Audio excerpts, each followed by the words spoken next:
Yo les hentai, bienvenue sur What the Fuck Japan. Aujourd'hui je vais vous parler d'un film qui a marqué l'histoire du cinéma japonais. Alors, si je vous dis qu'il est question de métal, de transformation et que le tout est en noir et blanc, vous me dites... Et oui, il s'agit bien de Tetsuo. Film sorti en 1989 au Japon et 94 en France, cette œuvre totalement déjantée va nous faire suivre le parcours d'un homme qui va se transformer petit à petit en machine. Mais intéressons-nous d'abord à son réalisateur. Shinya est né en 1960 à Tokyo. Alors qu'il n'est âgé que de 14 ans, son père va lui offrir une caméra Super 8.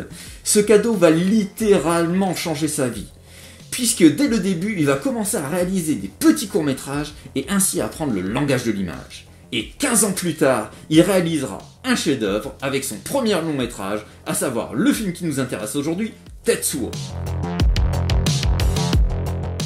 Shinya désirait plus que tout avoir une totale liberté sur son film.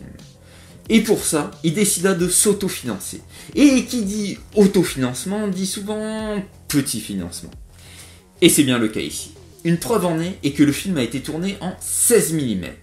Alors pour ceux qui ne le savent pas, le 16 mm était destiné à la pub et aux séries télé. Alors que les films destinés au cinéma étaient eux filmés en 35 mm. Mais cela coûtait beaucoup plus cher. Une autre preuve du manque de moyens, c'est que la production allait régulièrement dans les décharges récupérer du matériel et aussi tourner quelques plans, ce qui leur permettait de filmer à moindre frais. La réalisation prit quand même 2 ans. Et on dit qu'à la fin, par manque de moyens, Shinya faisait même le montage tout seul. Tetsuo est presque un moyen métrage puisqu'il ne dure que 67 minutes. Mais croyez-moi, c'est largement suffisant. Non pas que le film soit mauvais, mais le film ne va pas vous laisser une seule minute pour respirer. Du début à la fin, c'est un film qui va vous en mettre plein la gueule.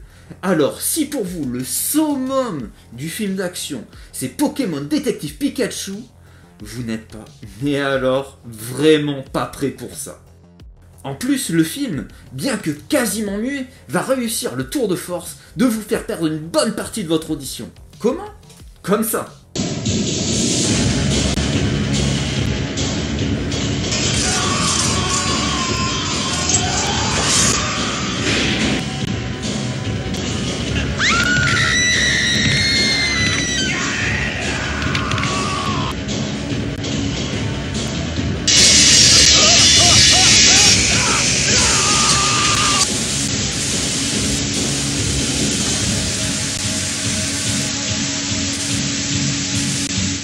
Pour en revenir à l'histoire, au début nous allons voir un fan d'athlétisme qui veut littéralement se changer en machine de course. Mais il va avoir un accident avec une voiture.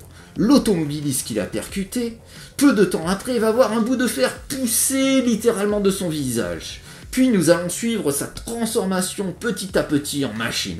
Si ça c'est pas totalement what the fuck, une fois qu'on a dit ça, en fait je vous dirais que l'histoire, on s'en fout. En effet, Tetsuo est plus une expérience visuelle qu'autre chose. Le choix du 16 mm va donner une image à la qualité très moyenne, et le noir et blanc va permettre d'obtenir des contrastes très forts. Le tout va donner une image très organique au film. De plus, le montage survolté va apporter beaucoup à l'ensemble. Tout d'abord, il faut savoir que c'est un film qui a été primé. En effet, il a reçu le prix du meilleur film au Fanta Festival et aussi le prix du public au Festival du film fantastique de Suède. Mais la plus belle distinction qu'il a reçue, à mon sens, c'est une simple phrase prononcée par William Gibson, Tetsuo est le premier film 100% cyberpunk. Vous allez me demander qui est William Gibson ? Eh bien c'est tout simplement le romancier qui est à la base du mouvement cyberpunk himself. Alors je peux vous dire que sa parole compte. Un autre nom qui pèse dans le game, c'est celui de Tarantino. En effet, ce dernier n'a jamais caché son admiration pour Tetsuo. Shinya va même raconter qu'après avoir vu Tetsuo 2, Tarantino l'aurait contacté pour faire une coproduction sur Tetsuo 3. Et là, cette collaboration ne vit jamais le jour. En revanche, on a dit il y a quelques années que Tarantino voulait réaliser une version américaine de Tetsuo. Je sais pas si c'est une bonne idée, mais bon. Alors il faut aussi savoir que Tetsuo fait partie de 2 trilogies. Originales, non? La première, c'est la trilogie Tetsuo, composée de Tetsuo 1, Tetsuo 2 et... bah oui, je vous le donne dans le mille, Tetsuo 3, qui lui est sorti en 2009.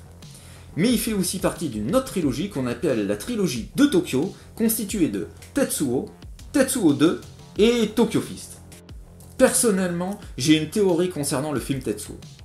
Je pense que le nom est directement inspiré de l'œuvre Akira. En effet, à l'intérieur, l'un des personnages principaux s'appelle Tetsuo Shima, et il va subir des transformations physiques qui vont totalement le dépasser. D'ailleurs, dites-moi dans les commentaires si vous êtes d'accord avec cette théorie, et dites-moi aussi ce que vous avez pensé de Tetsuo si vous l'avez vu. Pour conclure, je dirais qu'il faut absolument voir Tetsuo si t'aimes les films atypiques et totalement furieux. C'est pour ça que je lui donne la très bonne note d'Akira sur 20. Alors, si tu as aimé cette vidéo, n'oublie pas d'activer la Triforce. Abonnement, cloche, partage. Dans la prochaine vidéo, je vous parlerai d'un film à la totale opposée de Tetsuo, puisque la couleur et le kawaii domineront. Allez, matane!